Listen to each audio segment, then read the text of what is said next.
about something that millions of Black women already know, but the data is now making it harder to ignore. You can have the degree, you can have the experience, and you can be in the industry where jobs are growing, but you might still struggle to get hired, even if you know you earned that job. A new report from the Institute for Women's Policy Research asks a critical question. Are Black women struggling in today's labor market because they lack the qualifications, or because there are barriers standing between their qualifications and economic opportunity? The findings are striking. IWPR found that young Black women employment challenges cannot simply be explained by education, labor force participation, or a lack of jobs in the industries where Black women work. In fact, Black women are often entering fields where opportunities exist, yet they are still experiencing worse employment and earnings outcomes. First, let me just say, I don't know if this country deserves Black women, but it certainly needs us. So what does equal pay for Black women mean for me? It means that which we are owed.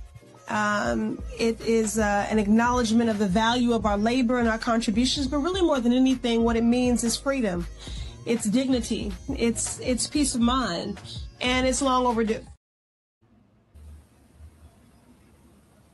Okay, well, welcome to the Black Wall Street Times. I'm Alexanderia Haidara, your podcast host. And today I just want to talk about a new report that was launched by the Institute for Women's Policy Research, where they ask a critical question.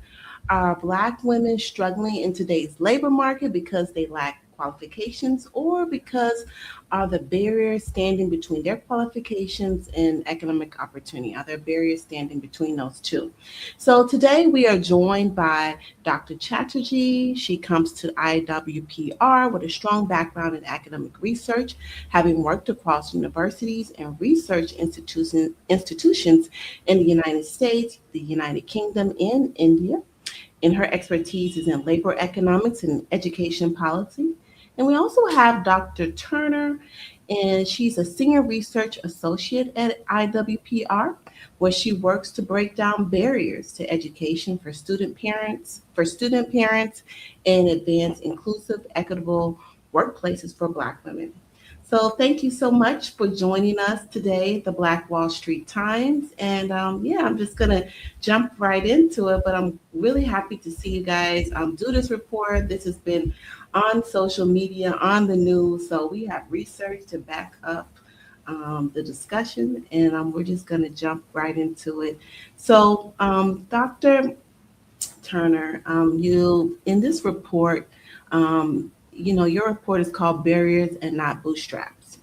And so I just wanted to know, what did you find that made you conclude that the problem facing young Black women is not simply a matter of individual effort or qualifications? Yeah, thank you, first of all, for having us. And in our report, we showed how Black women have been having a much worse time in the labor market in the past year. Obviously, that's not a surprise to anyone because of everything that's been going on in the news. We found that Black women have spent twice as long unemployed as white women, so nearly 5 months by December, and that young Black women were more than twice as likely to be unemployed in the first place than white women. And in August last year, they even surpassed the unemployment rate for young Black men, which is typically higher. So even though we know the job market has been bad for all of our young people, it is worse for young Black workers, and particularly for young Black women. So what we did was we looked at different dimensions of this problem to try to see what was actually going on here. So some of the common explanations are, for example, that maybe there are more young Black women than before competing for these jobs in the labor market. But we actually found that that's not true. The share of young Black workers, young Black women workers in the labor force has actually been decreasing over the past 10 years. We also looked at the question of, are Black women, young Black women, getting fewer degrees than before? We found that that wasn't true, and that the returns to a college degree are actually lower for Black women. So that means that for Black women, the return on an investment for getting higher education is actually lower than their white counterparts. both in terms of finding a job and then in terms of earnings. We Mm-hmm. also looked at the question of, are Black women working in sectors that are shrinking? So actually, we found that also not to be true, even in a low hire market, which is what we're experiencing now. The most jobs are still available in sectors that Black women work mostly. So, like healthcare and business and professional jobs. So, economists call this unexplained differences, and I can let Mrin add more if she wants to, but these are most likely a function of discrimination and lack of access, which in the end is something that policy needs to tackle to correct, not Black women themselves. So we really need to focus on placing the onus on policymakers to fix this problem and not looking at Black women as the cause of this problem. Yeah, I mean, that you said a lot there. I mean, especially not putting the onus on Black women.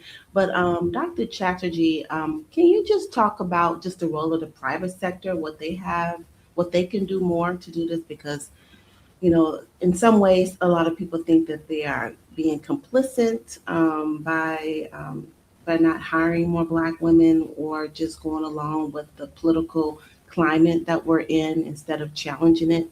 So I didn't know if you had any thoughts about that, just in your research and having such a strong background in economic and education policy.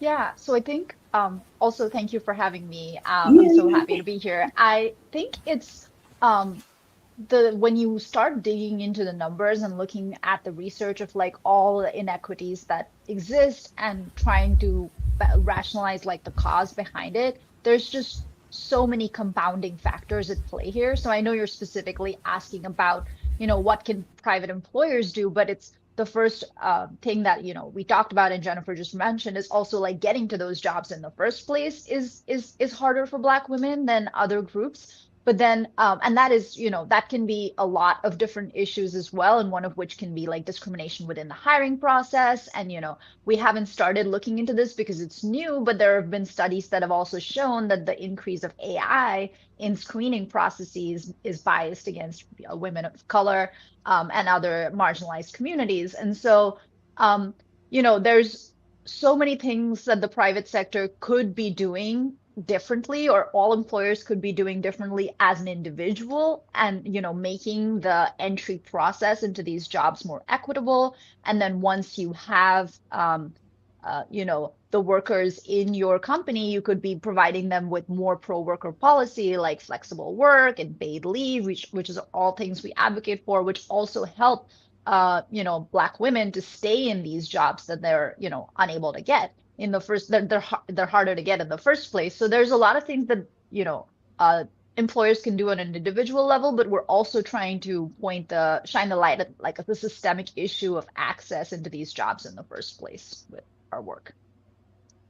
Yeah, access. That's a key word. And I know one of your striking findings that Black women are struggling even in sectors where there's lots of job opportunities, particularly healthcare, education, and the business sector. So if the jobs are there, why aren't Black women being able to access these jobs still? Yeah, I can start answering that. I think there's like a few things that are happening here. So first, like Jennifer mentioned, we're in a low hire market. That's what they call it. There's like fewer job openings. It's like one of the lowest since the immediate post-pandemic period. And so when opportunities shrink, they shrink first for marginalized workers. And young Black women are triply marginalized by being Black, by being women, and by being young and new entrants to the labor market. So it just means that it's harder to get the job you want, even when you have the degree, whether that's due to, hiring discrimination, which we just talked about. It's the lack of access, to a professional network, having the resources to get that professional qualification in the first place that many of these jobs need. Black women already have one of the highest student debt burdens, and healthcare fields on average have much higher degree costs and even a professional diploma at the undergraduate level. So we're not even talking about like a college degree. Lower than that is nearly $10,000, which we show in our report. And that's a lot of money when you earn 65 cents to the dollar for white men. And have been for many decades now. So as a young person entering the labor market, you may start off in a different job. You may start off in a service job, like all young people do. Um, and hope to transition to these jobs in the healthcare and professional sectors later in your career. And but every rung of that ladder in getting to those jobs is harder and harder, both Mm. because of systemic differences and the compounding inequities in when the economy worsens that hit Black women first, young Black women specifically, because of marginalizations. Yeah.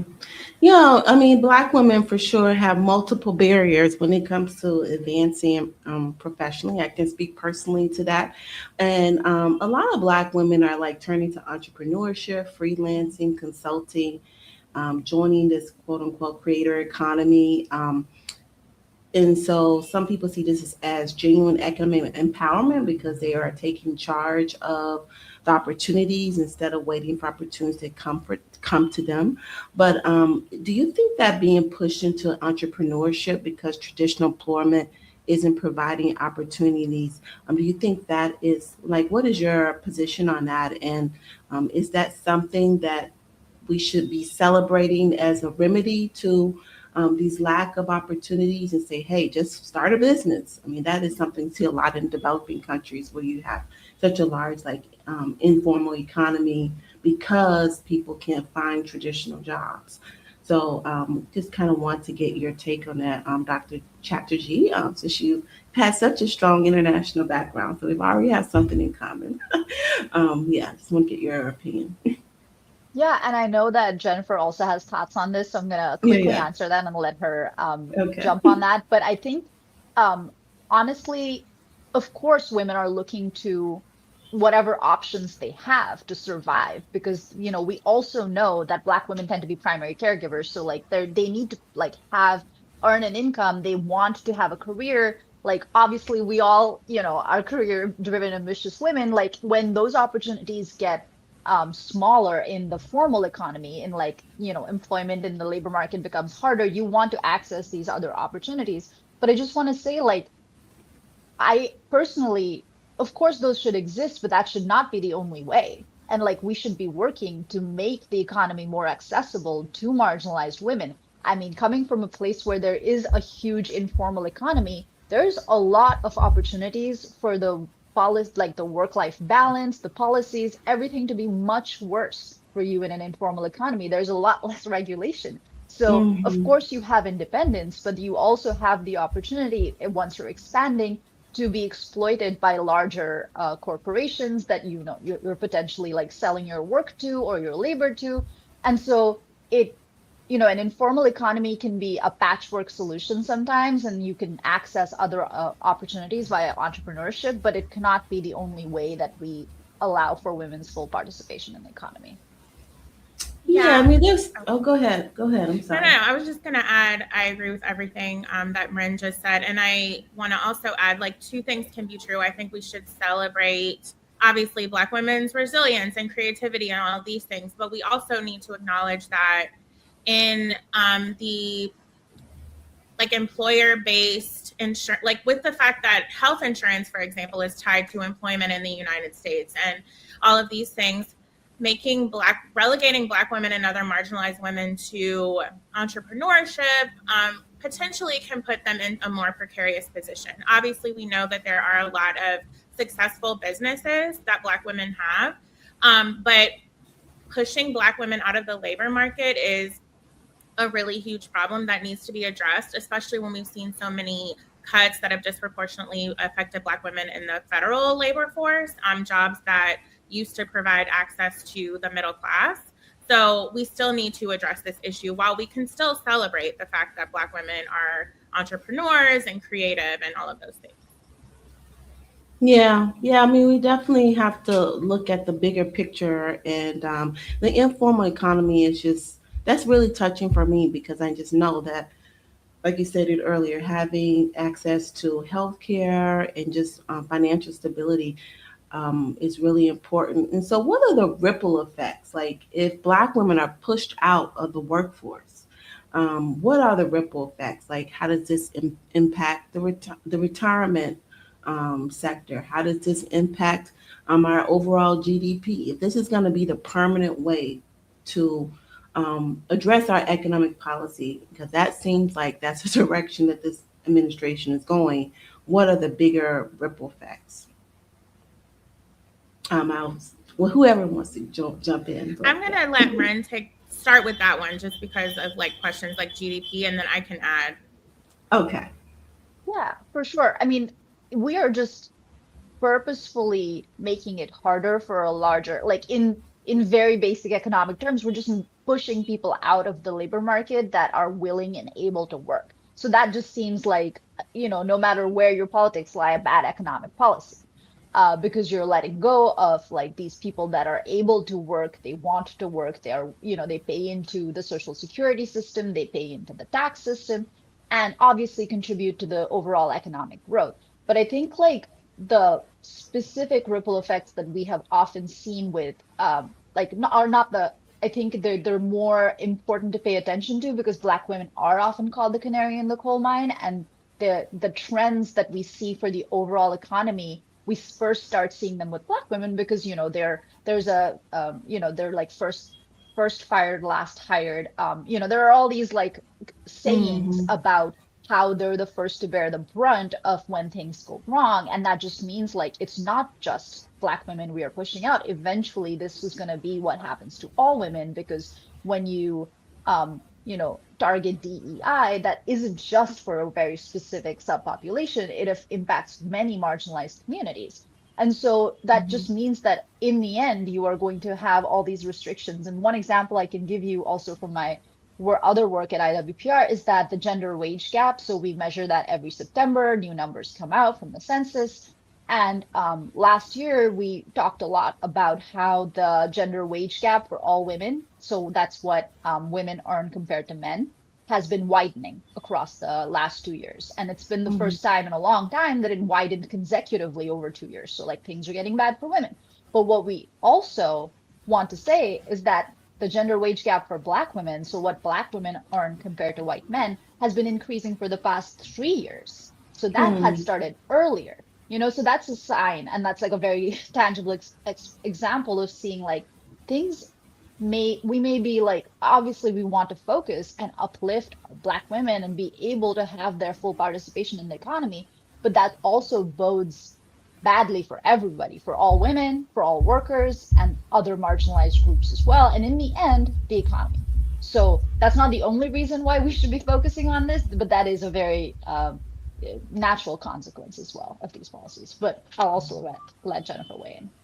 Yeah, I would just add, because that was an amazing answer, that, we just really need to consider what this all means for Black women and their families and their communities. We know, like Mrin mentioned earlier, that Black women do tend to be primary caregivers. They also have huge roles in their communities. And so if we are leaving a huge group like this out of the labor market or pushing them out, then this has huge effects on their families, their communities, and the economy as a whole. So that's something that needs to be considered.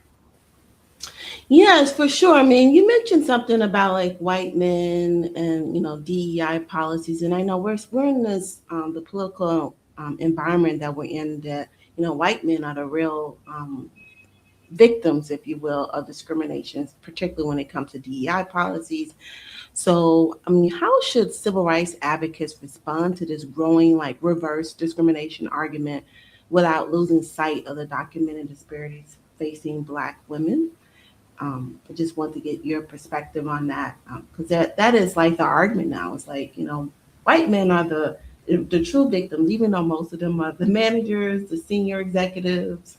They own most of the major corporations. They're head of CEOs of most Fortune 500 corporations. So just kind of want to get your perspective on that. Any maybe yeah, Dr. Chatterjee or whichever guys can jump in. Do you want to go first? Oh, I think I'll let you start with this one because I know you had some Okay. thoughts on it. Yeah. Yeah, I think in the end, I have a very like short answer to this basically. I have been, working in gender and labor economics for a very long time. We work at an organization that focuses on gender equity and uplifting women and families.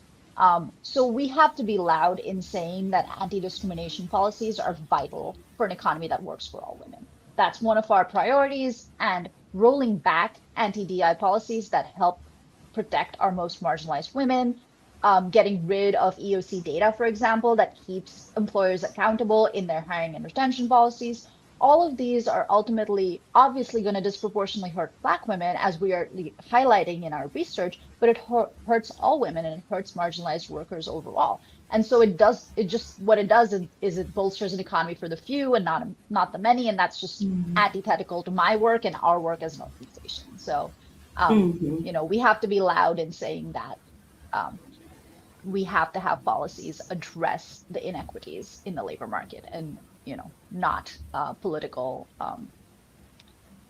headwinds or Yeah, this whatever we shouldn't want be to call political. It shouldn't be political. I mean, we're seeing an economy that's already, we have, I call this the anti-DEI economy.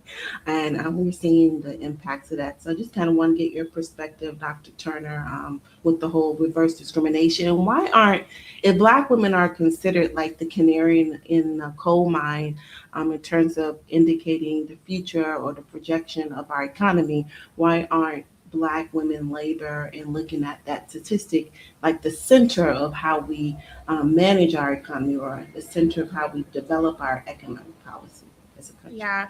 I mean, honestly, I think it really comes down to racial and gender discrimination. Mm-hmm. I know, like, Dr. Anna Gifty Apoku Ageman talks about in her research how Black women experience a double tax. So she uses this term to describe the structural racism and sexism that Black women face in the labor market. And so I think that that's like the main issue. I think that Black women have for a very long time been an invisible, or not so much invisible, but definitely marginalized group. And I think Mm-hmm. that from the outside looking in, if we don't bring these issues to the forefront, it can be easy for people to overlook them, people that are in power, right?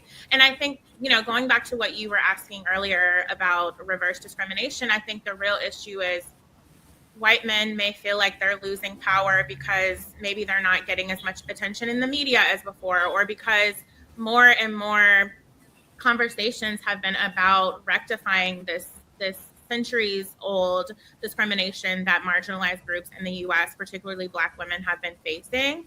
And we know in 2020, when we saw the kind of racial reckoning around George Floyd and all of those things, like, that's when we started hearing white men and other groups that are in power come back and say that they're experiencing this reverse discrimination, when it's like, no, we're just trying to level the playing field and, make things accessible for everyone, make education attainable, create better access to jobs and things like that. So it's not about them experiencing discrimination so much as it's about leveling the playing field and creating access for marginalized groups.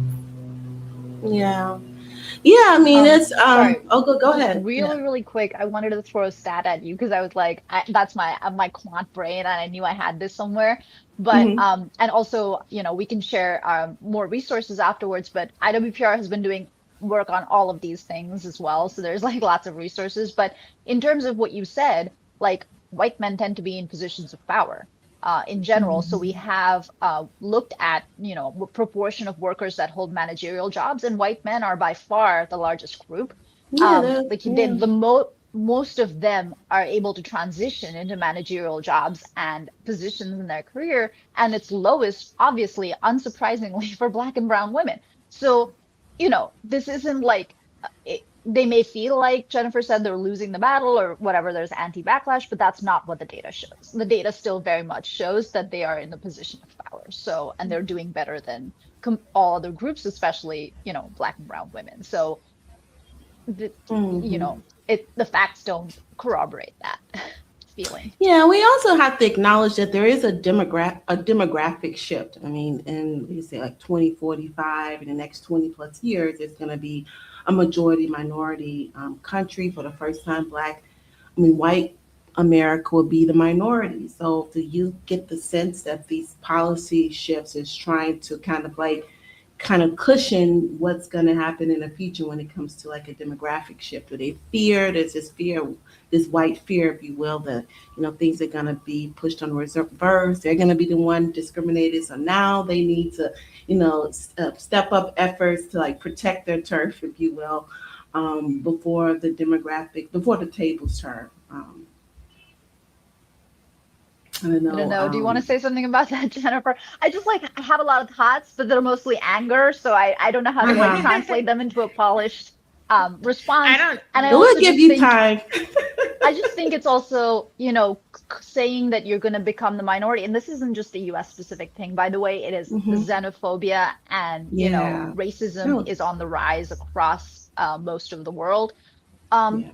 but I will say, like, it's, you are, again, I'll go back to the stats. You're saying, or not, I'm not saying you're saying, but they're saying Hmm. that there'll be a minority based on the collection of all the other groups.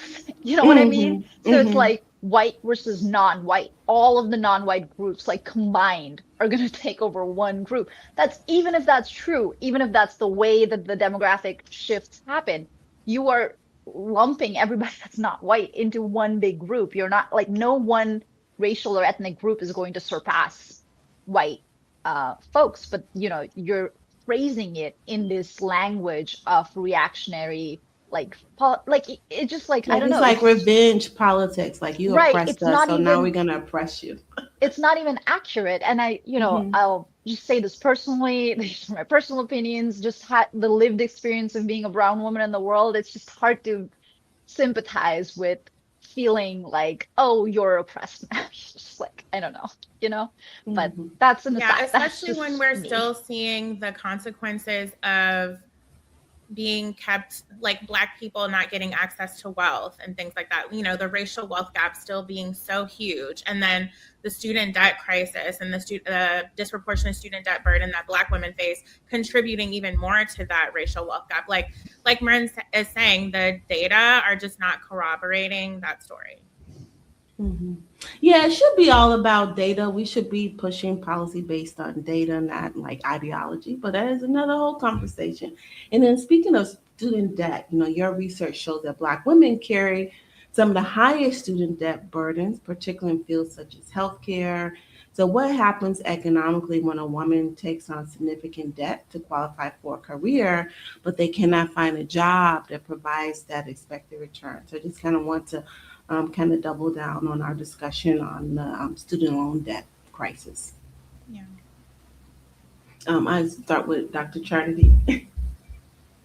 Oh, okay. I Mhm. was just gonna say, like, from again going back to kind of relating this to the gender wage gap and the employment or the I'm sorry, wage gap and employment gap that Black women Mhm. specifically face, it just means that you're exacerbating all of these inequities, right? Mhm. Because they are getting, like, if they are to invest in higher education, which we know is really expensive and they have to incur high levels of student debt, and then they get lower returns than their, white counterparts do, they earn, 60, like it just doesn't feel worth it. And it like exacerbates the differences in the long run. And again, it's also a question of, are they able to get to these higher paying positions throughout their career? Are they able to access these managerial positions? So Mhm. obviously Mhm. investing in a degree still baseline increases their earnings. Like, Mhm. and we are everybody, education increases, degrees increase everybody's earnings, but it just is so disproportionately unequal for Black women compared to white women or white men.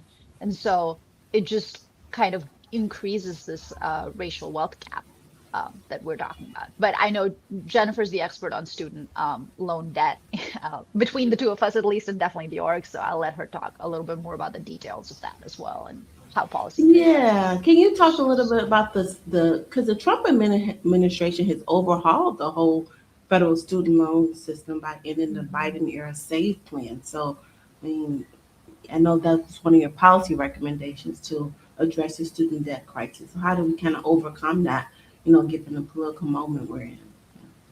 Yeah, it's a really important and tough question. I think that, like, so much gridlock is happening right now at the federal Mm-hmm. level that it's just hard to really imagine um, what can be done about this. However, I would just say that I think Congress needs to step in and really bolster Black women's education access, because we do know that, as Mrin mentioned earlier, even though Black women don't get the same returns on their investment in education, education still is a pathway to economic mobility and that it leads to increased wages.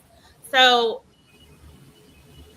dismantling the student debt system just prevents Black women from being able to access that education. And it just makes education even more inaccessible for marginalized groups in general. And so I think that this year with the 2026 midterm elections, we have the opportunity to maybe bring in people that will help to kind of like reverse some of these decisions that have been happening in the current administration. So yeah, it's a really tough one, honestly, because at IWPR we are still advocating for student loan forgiveness, and we are still advocating for Black women to have access to education and for marginalized groups to have access to education. So it's hard to imagine right now, but it's something that, you know, we're still working towards. Yeah, Congress has oh, let me just yeah, I was just saying that Congress has. I mean, I used to work in government. I was working with USAID, and I saw Congress just break down in terms of their ability to provide oversight and to defend the Constitution. And so, what happens when Congress itself is politically divided? I know you talked about that we're in a political gridlock. I know there's been also a lot of hope on the midterm elections. So, what kind of recommendations do you provide them when you have a Congress that they have really, I think they have abandoned the Constitution basically in terms of their ability to provide oversight and ensure agencies such as the EEOC to enforce existing non-discrimination laws. So, what do we do now when you have Washington that is just um, not even defending the Constitution? That's just those are their core responsibilities. Yeah. I don't have a perfect answer for this, and also Okay. I don't think we have recommendations around this. I'll just say, in my personal opinion, I don't want this to necessarily represent IWPR, Mhm. that more Black women and more marginalized women need to run for office. Okay. Okay, like I'll just say that. But I don't want to IWPR is a 501c3, and we can't speak specifically about like elections, so to speak. Mhm. But I will just say that like we need more people representing our interests and who have our lived experiences, because we have seen what happens when we have people making decisions on our behalf that don't represent us, that don't understand our lived experiences, that aren't actually fighting for our best interests. And so I just think that more of us, more marginalized women, need to be the ones making these decisions. So yeah, that's all I'll say about that. I don't know if Mrin has anything to add. Well, I Yeah. was gonna, sorry, no, go ahead. No, go ahead. Hmm. I was just gonna say from the other point, like the other side, I think our strategy, and we've been discussing this since, for a while, is like holding the line. I mean, a lot of our we are trying to make sure that we don't have further concessions and regressions back to more inequality, and like advocating for these policies that are going to be, we know are good, have been documented to be good, are researched to be eliminating inequalities for women and improving their economic status. And the two things we can be doing is just keep shouting that from the rooftops, keep providing data and research that shows that those are of value, like talk about that all the time. And that's kind of my role, I think, in this current system, which we're going to have to keep talking about the fact that Black women disproportionately bore the brunt last year of all the combined policies that happened. Like, we're going to keep showing that in the data. We're going to keep talking about it. And so hopefully, like that, resonates with people and they see the impact of the policies. And then the other thing is also, with the EOC data, for example, we have been, vocal in saying that that's important and needs to be preserved. And sometimes it doesn't get heard, but we are going to keep raising our voices to say what we believe is right, and do the work to show the research and show that there are visibly policies that we're advocating for that improve the economy for women. And we're going to keep saying we should do that. Whether or not it gets done, you know, is we're trying Yeah. our best, but we're Hmm. gonna keep talking about it. And I think it's really important as a researcher to not concede to a new status quo, um, Hmm. where we could be, going backward, sliding backward, and remembering that things can be better and showing the work on that. So I try to think of that as the way that, I'm contributing.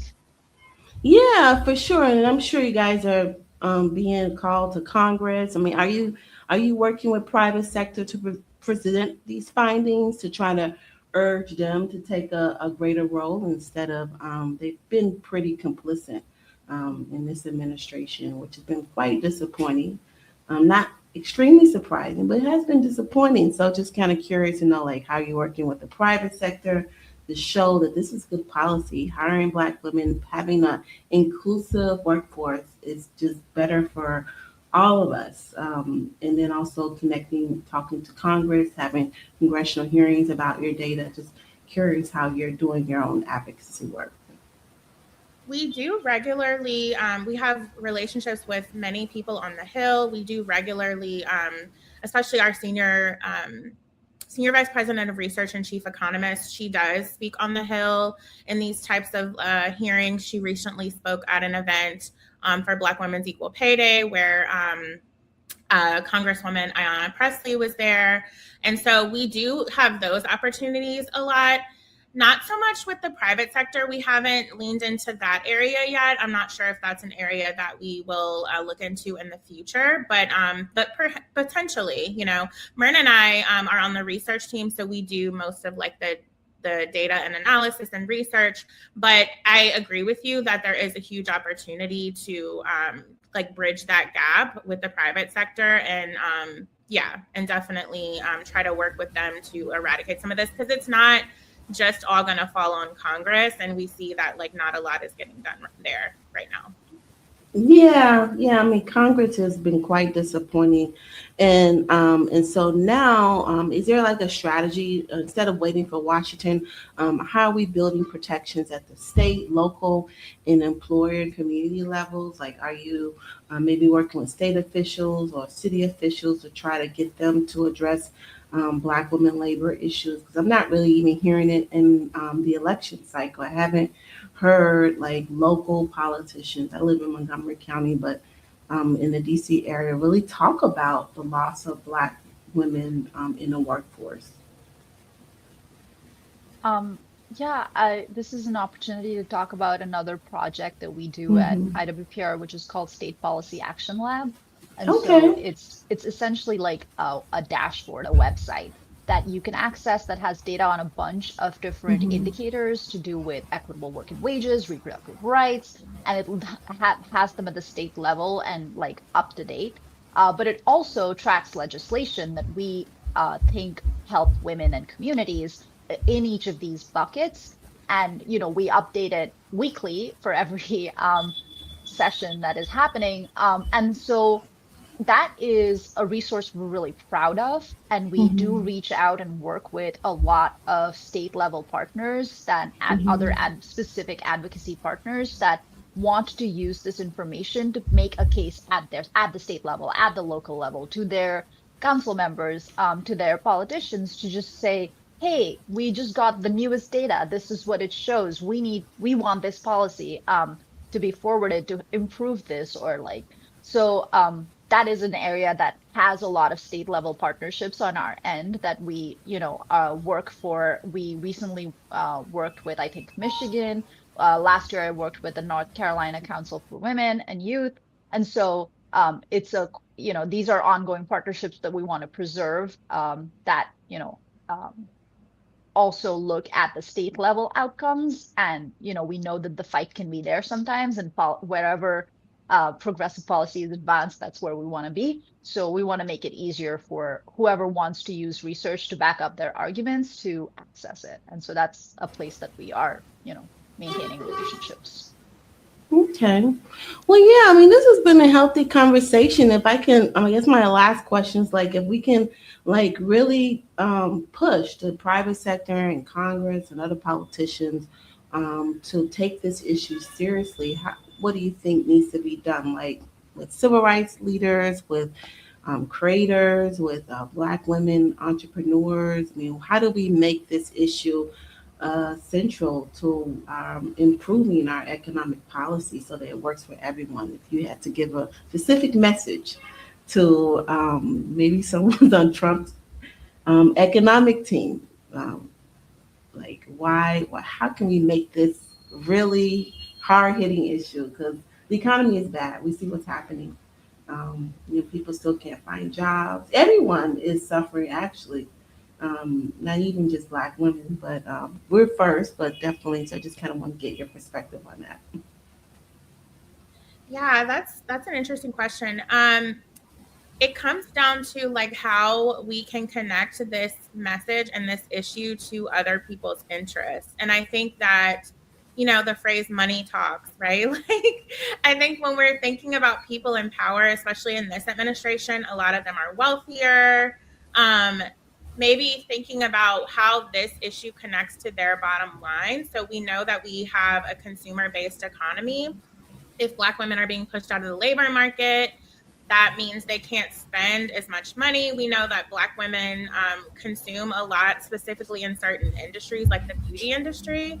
So this affects, their bottom line. I mean, I hate to have to make that type of argument, but I think sometimes it does come down to like making the argument of how this connects to other people's interests. And then I think too, we know that Black women do have really high educational gains and educational attainment. And so they're missing out. Those people in power, the leaders of the Fortune 500 companies and things like that you mentioned earlier, Alexandria, are missing out on an amazing labor force, amazing, highly skilled labor force that can be very beneficial to their companies and their business interests. That's a really interesting question. Yeah. What do you think, Brent? Yeah, I mean, if I knew how to do that, then I feel like we wouldn't really be in this place. We wouldn't be talking about this, right? I think I'm gonna still keep saying, like, let's try to back it up with research. Like, okay, you're advancing a thing. Let's see the numbers. Show me your work. I think that's an important part. I'm always willing to show my work. And let's talk about it. If that's what you think is best, because I sometimes think that I'm really proud of working at an evidence-based policy think tank, and I think that, I know all the numbers I'm saying are right. I've been the ones calculating them. I know where they came from. I'm very particular. Jennifer knows this. I go back and forth a lot. So just like, show your work, show me the research. Like, let's talk about this, about why it would be a good idea to advance certain policies, and then, follow through with that. And so that's kind of where I think my expertise lies, and I'm willing to like fight on that. So. Yeah. No, thank you for this. This is really important because, so many Black women have been impacted. I mean, I've had friends who are lawyers, people who have I worked in foreign policy and international development. We've been tremendously impacted and having to pivot. So we appreciate people like you for holding the line, for doing the research, and just making sure our voices are heard, not just in the media, but actually using evidence-based research to back up the claims. So keep up the good work. We are encouraging you on the sidelines. We're cheering you on. And thanks so much for joining us at Black Wall Street Times. Thank you for having us. Thank you so much. You're so important in lifting up our work as well. So thank you so much for wanting to do that and spending time with us. All right.